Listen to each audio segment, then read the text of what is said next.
So we're ending this month of Movember by talking about something that people just don't want to talk about. Yes, that is males and eating disorders. And this is Chick to Chick.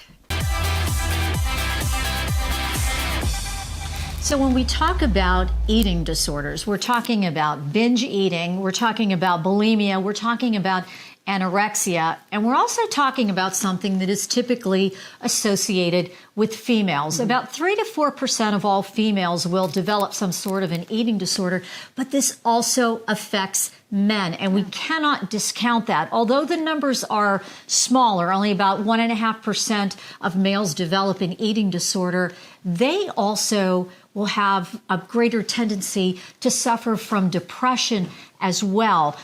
It's something that we don't want to talk about, but we really feel the need to talk about this and round out this month of Movember that we've been chirping about all male issues with this very issue. Yeah, so we wanted to find somebody who knew firsthand. And I got to tell you, it was not that easy, whether it's because men aren't as forthcoming or they're still in a process and it's still very difficult. But we did find someone who actually has been able to go out and really help other people. So we want to welcome to our podcast today, Matt Shep. He is recovering from basically having eating disorders and other things associated with it. So Matt, we're so happy to have you here today.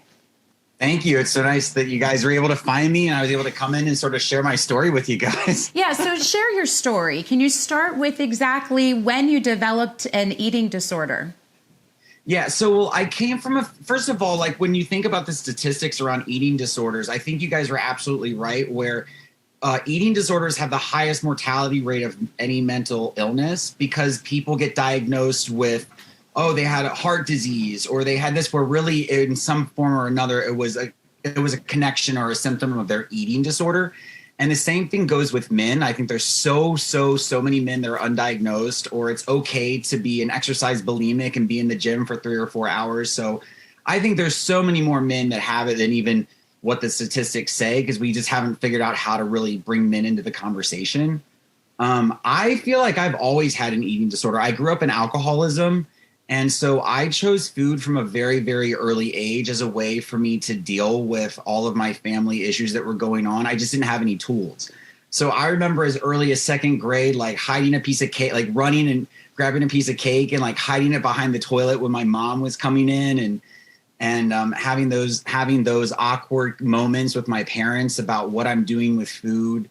And as I got older, coming from a family with a lot of different mental health struggles and addictions, I never picked up drugs. I never picked up alcohol, but I picked up food and I knew how to use food to help me study, to help me sleep. And these are all the things that people don't talk about. What I found out in my 30s, I had ADHD, which I think was a huge component with like me using food as a way for me to focus and to get things done.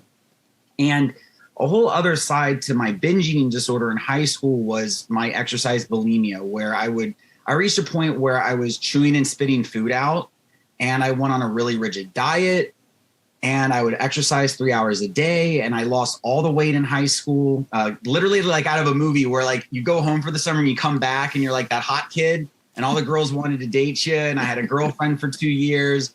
And then when I went off to college, I just completely relapsed back into my binge eating and my top weight was 340 pounds.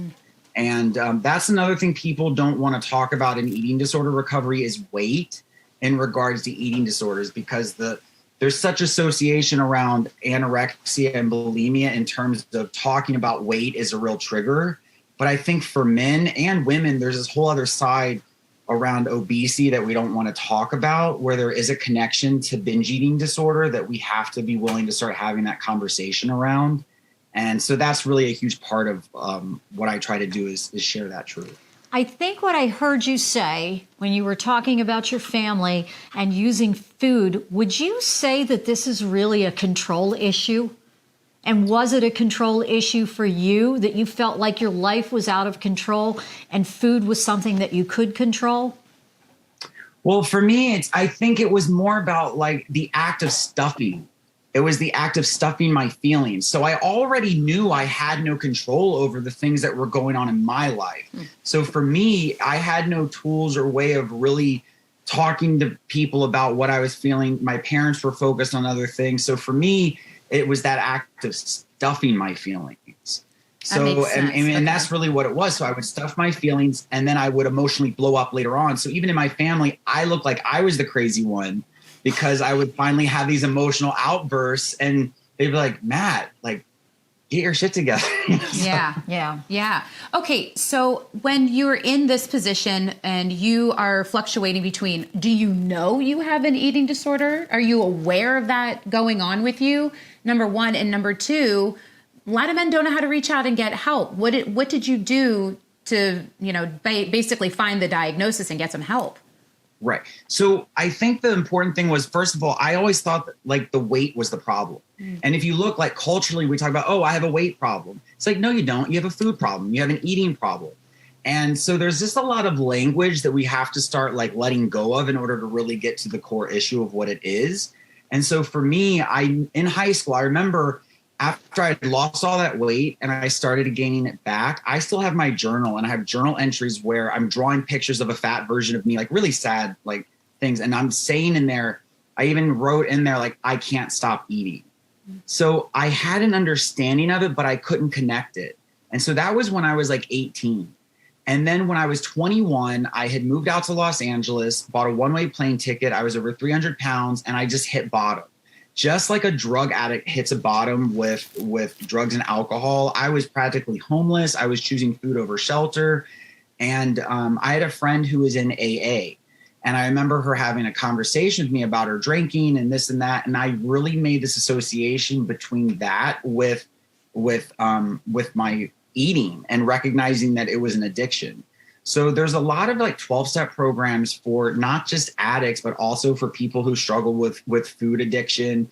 There's Overeaters Anonymous, there's Food Addicts Anonymous. So there's a lot of different ways that you can go seek help that aren't, just traditional therapy routes as well. So for me, I just knew in general I needed a spiritual component to my recovery, and that was one way that I found it. You really have gone all over the map with this. Seriously, I mean, most people think of an eating disorder and they think of somebody being bone thin, scary bone thin. But you've described a situation where you were stuffing yourself and then you got really thin and then you went back to stuffing yourself. Did you ever feel like when you got really super thin, this is serious. People die from this. We hear of the Karen Carpenter story. Yes. Right. That's a famous. Did you ever feel that way? Like, if I don't get this under control, I could die. For me, it was a different experience. And I think that, when I was thin, it was about controlling the food and it was powerful. It felt very powerful. Or when I'm exercising 3 hours a day, it felt very powerful. So for me, when I was at my bottom, I didn't want to die, but I knew I didn't want to feel anymore. Like, I think that's the thing too. I think that we think that hitting bottom and getting help has to be about this life or death, but it can also be about this complete, utter sense of like just emotional and spiritual death, where I got to a point where I was using food to feel good, but then my bottom was that I couldn't stuff my feelings anymore. It just became too much for me to deal with. I couldn't stop the feelings. So it was me not being able to stop the feelings that made me get help, and I knew in that, eventually I would die. But that's the thing too, with eating disorders, it's a slow death. It's a very slow death and it hurts. It really affects the people around you. If you have an alcoholic, like, they can get in a car accident and they can die, or someone can OD. But with food, it's a very slow death with eating disorders. Yeah, and some people aren't even paying attention to see that a person is having that. So, Matt, where are you today? And also, what could you give as advice if there is a male who's out there listening to our podcast and they know that they have an issue that they haven't been able to come to grips with food? What advice would you be able to give to them? Because it sounds like to me, you say you're recovering.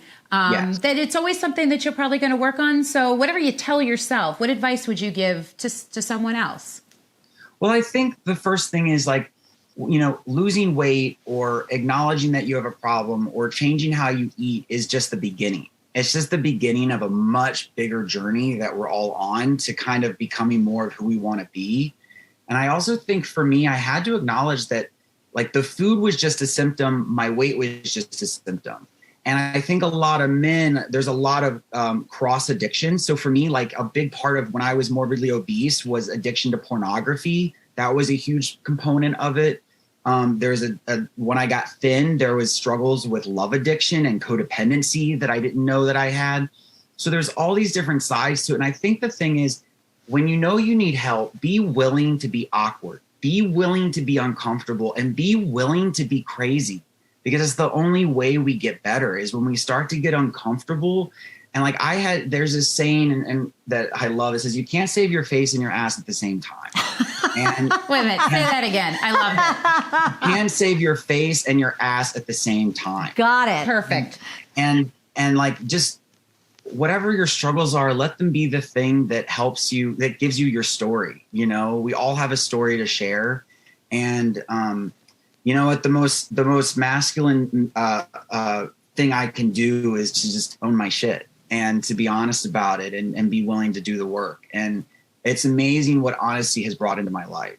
So for any men who are struggling, you know, look up compulsive eating or go talk to another man who you think might understand. Or, you know, there's Google. That's the thing. The way I found what I needed was through Google.